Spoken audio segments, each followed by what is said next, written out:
Welcome to the Tipping Point Show. I'm Jimmy Evans. It's an honor to have joining me on the show today, Mondo Gonzalez. Mondo co-hosts the excellent program Prophecy Watchers alongside Gary Stearman, which I'm sure many of you have seen. Mondo is also the author of an intriguing new book, The Red Heifer Ritual, the last piece of the third temple puzzle. We've been hearing for the past couple of years a lot about the red heifers in Israel and their importance in rebuilding the third temple. And today we get to hear from an expert about what is going on. Mondo, thank you for joining me today. Great to be here. Well, I love your show. You and Gary Stearman do such a great job on Prophecy Watchers, and you guys have many guests on your show. Mm-hmm. This book that you've written is called The Red Heifer Ritual, the last piece of the third temple puzzle. Now, this is something that a lot of people are talking about because of the red heifers.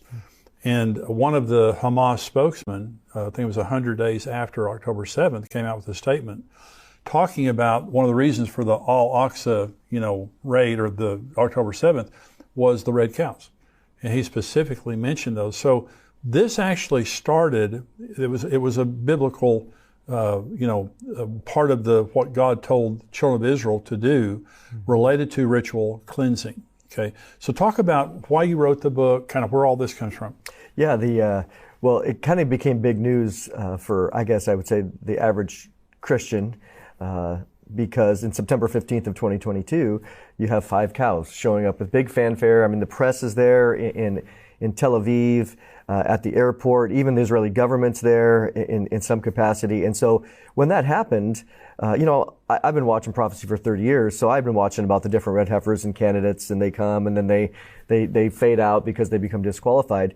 But I thought, man, they have 5 now. And that's what led me to the idea of, you know what, I need to write a book about this, because to help the average Christian understand the background, not just in the Bible, because it is in the Bible, but also the prophetic trend, what's been going on, the history. And so I was able actually to come down here to Fort Worth and meet with one of the guys who was the ground zero. He was there. He saw the calves being born.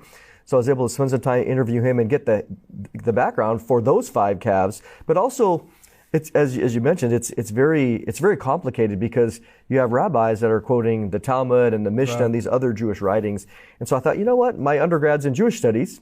So I thought, hey, I understand all the different language. So I think the average Christian would appreciate having the entire kind of backstory, and again, prophetically, what we're looking for. And so during this interview, where we're going to end is talking about what's happening now, okay, related to the red heifers, because you have direct information on what's going on over there right now.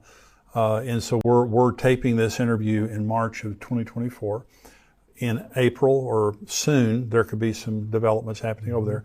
But let's go back to just the Bible, Numbers. I think Numbers 19 talks about the red heifer ritual. So what's the red heifer and why is it important? Yeah, right. We don't think as Christians, we think in terms of, even as a pastor, if you believe in Jesus, your sins can be forgiven. So we think in terms of forgiveness of sins, not in terms of ritual purity, because we don't have a temple. We're not going, and we don't need that idea. But for the Jewish person, going back to Moses, God says, there is forgiveness, but also if you come to the temple to do your offering, you can become ritually unclean. You can, be with somebody who's dead or other things. And so what God did in His grace, He instead of having a sacrifice to become ritually clean, He gave the red heifer, which in Numbers 19, I want you to slaughter this cow, take the blood, and then I want you to burn the entire cow outside of the camp and mix the ashes with water, which then can produce, there's a lot of volume, so to speak. Right. And then you go to the priest or whatever, and he can sprinkle you, and you become ritually pure through a ceremony, which allows you then to approach the temple, to give your offering. Very inexpensive way for the people. God was gracious. So that was one of the original things that God wanted. He wanted people to see Him, and so to come to the temple and to meet Him there. And He gave this inexpensive way to become ritually pure and approach the temple. And so that is the red heifer is symbolic of Jesus. Mm-hmm. Okay, to talk about that. Talk about the symbol. Oh yeah, clearly what we see is in the book of Hebrews, which is the greatest book that's written to Jewish people, right? And their understanding. In the book of Hebrews, twice he makes mention there about the red heifer ashes being used to purify the externals.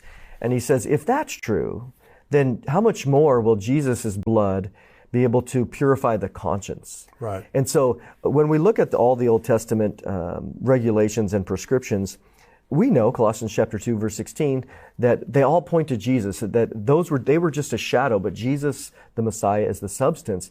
And so the writer of the Hebrews is pointing to us and saying, even the red heifer, which is interesting, it's one of these very rare, one offering in all the 613 commandments, but pointing to Jesus. So one of the things that interested me, I was thinking about it one time about when the red heifers were being flown over to Israel.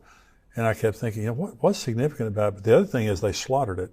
This was not a polite sacrifice where they carved it up and separated everything. They took it outside the camp and they slaughtered it out there. So there's a push right now to rebuild the third temple. So what's the big deal about that? Why is that important? Well, what we know as prophecy teachers is that, Daniel, Jesus in Matthew 24, John in Revelation 11, and Paul in 2 Thessalonians 2 all describe that at least at the midpoint of the tribulation period, there's going to be a temple in existence. There's going to be sacrifices being offered, which again will be taken away. So we have 4 different witnesses that say this snapshot, there'll be a temple. And so we know that. But then what's interesting is prophecy teachers for decades, even before really the temple movement, even before Israel really was a nation, you had those that took the scripture literally that said, well, the Jews are going to be back and there's going to be a temple there. And you could see the commentaries, which was kind of fun to see. But because we know that, now people watch and say, well, what's the third temple movement? And then you see, of course, what 1948 with Israel, 1967 with Jerusalem. Immediately, the Temple Mount Faithful was a group that was organized by Gershon Solomon right at 67. Right. So he started it, it's been around, and it was like, we have the Temple Mount. Let's rebuild the temple. And of course, we know, even at Passover and other festivals throughout the last 2,000 years, what do they say? Next year in Jerusalem. Right. Next year in Jerusalem. Right. So this has been on the radar in the Jewish mind since 70 AD, but now to see that movement come to play is very powerful.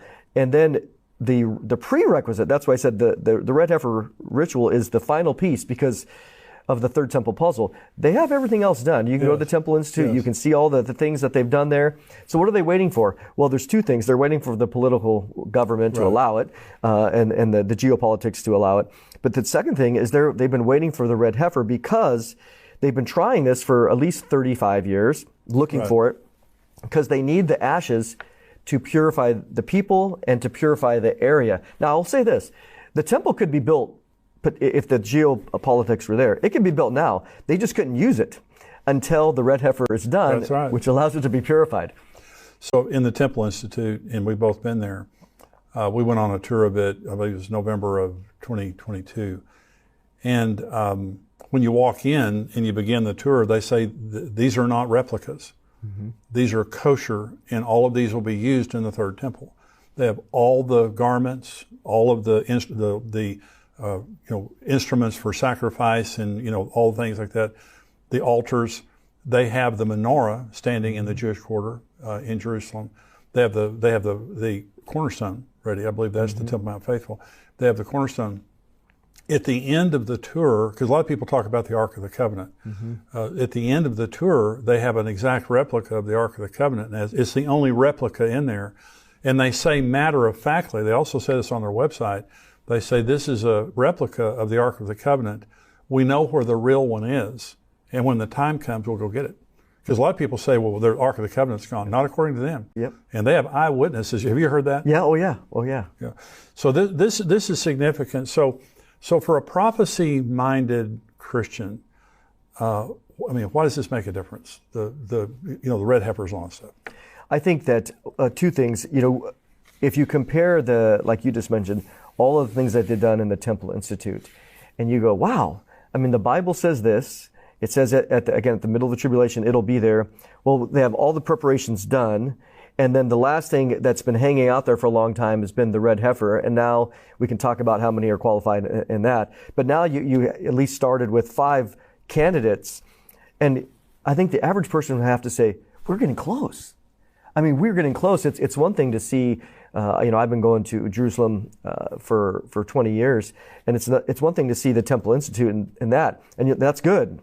But when the last piece is there, and there's five, there at least originally was five candidates, I think that the average Christian says, I need, again, Jesus is coming soon. We know that all these signs point to it.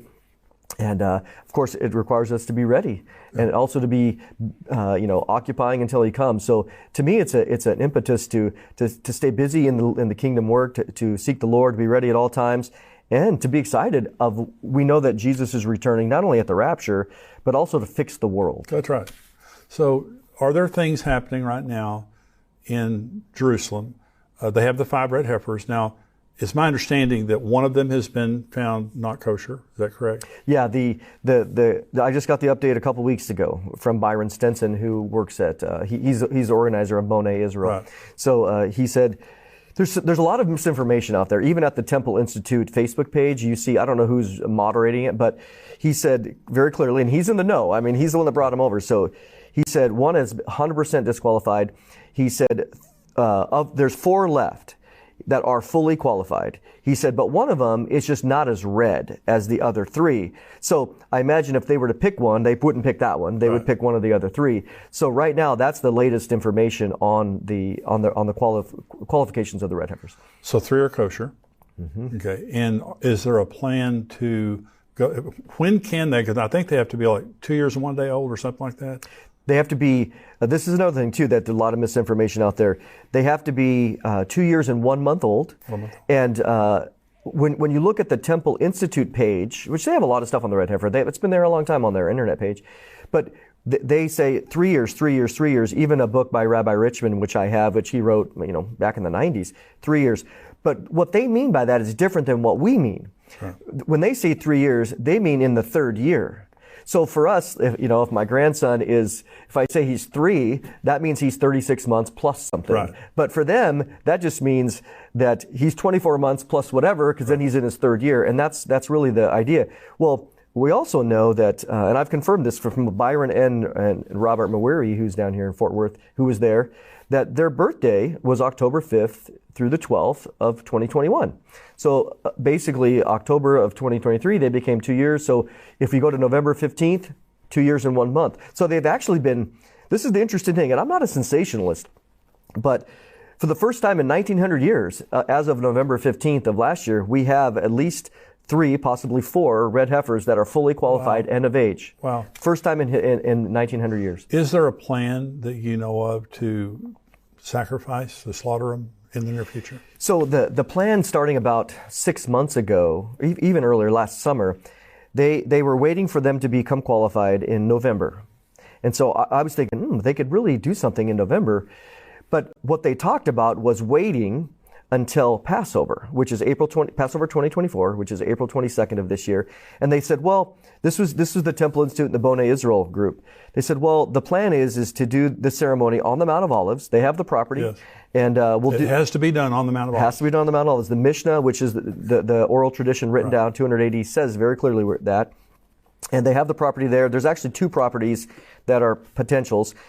But they said between Passover and Shavuot, which happens to be June 12th. Now, they chose that window just because they wanted to coincide it with some Jewish festivals, because during the Jewish festivals, there's more interest and there's excitement. And I remember asking Byron in an interview I did with him, does it need to be on there? He said, no, it doesn't need to be. That's just, we wanted to bring it up. Well, at the time, this was prior to October 7th. And even later, as we heard about with Hamas, I was always skeptical, honestly, that they would do it that way. Byron had told me that he said, "Hey, pray for me. I'm working on trying to get live stream for 800 million people." Oh gosh! But that was I would be watching. Yeah, but that was before Hamas came out and said what they said. Right. So what he did tell me was that the Israeli government prior to that was very pro-ceremony. They were going to help with the security on the Mount of Olives because, as you know, on that east side, Silwan is right there to the south. It's a Palestinian area, and so to have this big bonfire of a cow would draw a lot of attention. So they talked about having security. Where now he told me, Mondo, that the Israeli government is now very much against having a ceremony at this time. Oh wow! So that has been a big change, because of these latest things. They're in the middle of a war. And I understand that, because I think in terms of, my thought was always that it would be, to go out and do that for security reasons would be very challenging, but they would do it privately. They'd film it, they'd record it and say, hey, by the way, everybody, 2 weeks ago, we burnt the red heifer and we have the ashes, and here's the video. I think that would be a little bit more security conscious, but nevertheless, things are changing and really, really fast right now. Do you think that the Hamas was truly disturbed by the red heifers, or were they just using that as a pretext for what they did? We know that you can't believe anything they say. Right. And so I think absolutely a pretext. It was something that was convenient for them, because they have a base, right? They have a base too, and they want to get the people inflamed. But even even lately, I don't know if you saw the video, but CBS did a report on the red heifers in the last 2 weeks. Really? And they interviewed one of the rabbis of that's part of the Temple Institute that was here in Texas, Yitzhak Momo, on the site of where the location of their property is. But it was a hit piece on the Temple Institute inflaming the regions, basically blaming them for October 7th. And he got really irritated in the conversation. But one of the other things that they did, and I have to say this, is because what they did is, the video is like 5 minutes, people can find it online, but about 2 minutes into the video, they show this huge altar. And the guy says, this is the altar that they have prepared in order to slaughter the red heifer. And this thing is gigantic. And I'm looking at it and I'm like, there's no way that altar would fit on that property. So I did a little research, talked to some people in Israel, come to find out that altar was built 20 years ago, south of the Dead Sea, not on the property.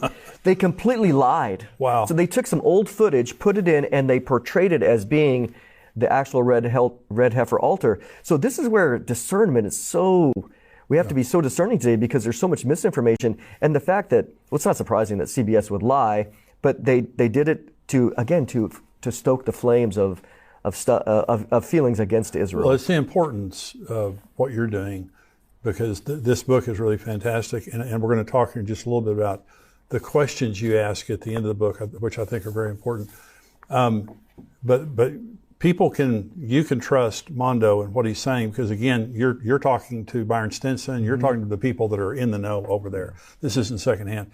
So in Revelation 11, John says, I was handed a rod and told to measure the temple, but not the outer court, because it had been given to the Gentiles to trample underfoot for 42 months.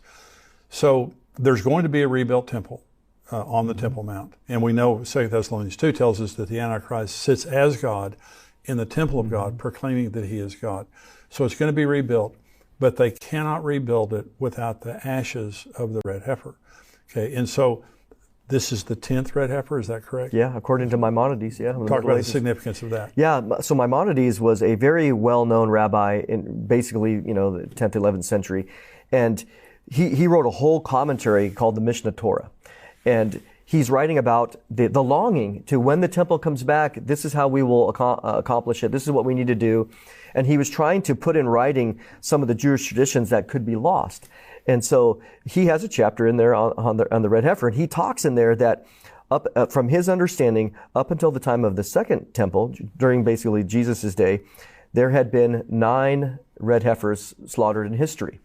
And so what he said was that when the 10th one comes, it will be offered up or officiated over by the Messiah himself. Wow. Okay. Now, what the Jews have done, the traditional or today's rabbinic Jews, they're like, well, we don't want to commit to that, because then that would leave them not being able to do anything. What they said was, they said that when the 10th heifer arrives and is offered in a ceremony, it's going to reveal that it's the Messiah's, the Messianic era has arrived. Right. Now, we would agree with that. Yeah. That I think what we're seeing is the Messianic era of Jesus returning and having the kingdom is truly here. So Maimonides said what he said, and again, they take all these things.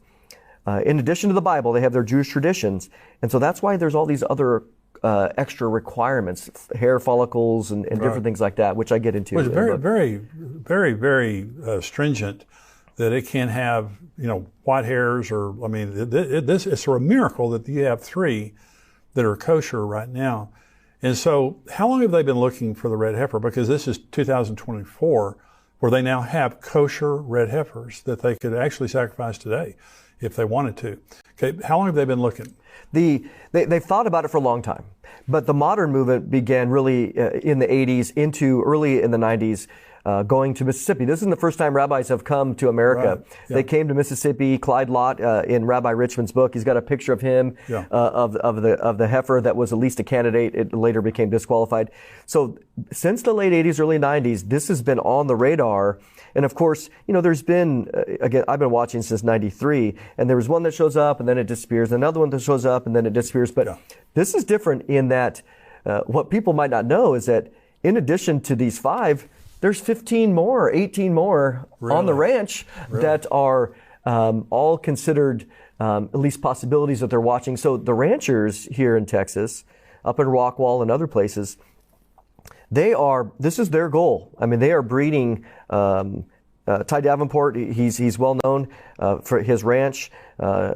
He says, I'm doing this specifically to raise Red Angus for the temple. Hope you enjoyed today's show. Listen to see the entire Tipping Point show. Go to endtimes.com. Become a subscriber for $7 a month. Love to have you as a subscriber, but I hope that this information has been helpful to you. And listen, you can give to us on endtimes.com. You can go and you can give a donation one time. You can give a recurring donation. We need your support to keep this ministry going and to reach out to as many people as we possibly can. First of all, to lead them to Jesus Christ, but also to give comfort and encouragement to people in the very difficult times that we're living in. People need biblical truth and Bible prophecy to help them to contextualize the things that are happening in the world. The world's crazy right now, but the Bible tells us exactly what to expect, and that's comforting because Jesus Christ is coming. Thank you for joining me today. Go to endtimes.com to become a subscriber and also to give to the ministry. God.